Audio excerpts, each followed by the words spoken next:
Gillian from Wasatch Physical Therapy.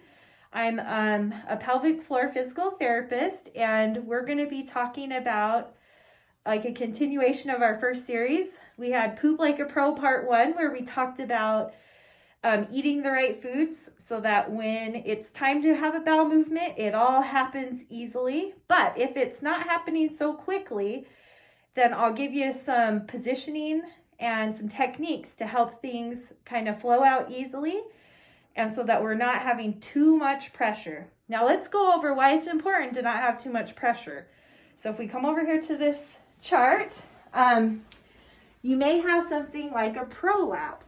So a prolapse can happen with a few different structures, but essentially the ligaments or the fascia have kind of worn out, and so you might experiencing some bulging or heaviness like this. Now this is where your bladder is supposed to be, and your rectum, and this is your uterus and your vaginal canal.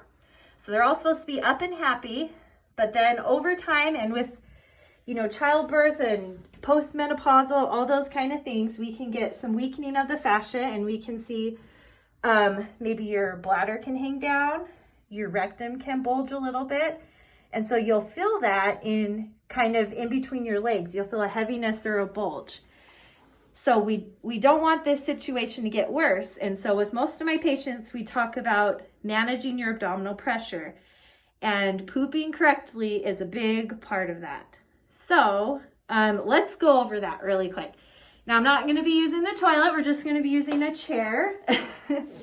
But we've all heard of the squatty potty, I'm sure. But you can use any stool. So I have a stool here, and you're going to sit on the toilet, and then you're going to put your feet up on the stool. And then the second part, when you feel like you're ready to push it out, instead of holding your breath and bearing down like a Valsalva maneuver, you don't want to do that. So you don't want to go, like, don't do that at all. What we're going to do instead is use our abdominals to help push the stool out. So you're going to take a breath in, and you're going to think about puffing your belly out. And then as you breathe out, you're going to breathe all the way out so that you really use those abdominals to help push things out.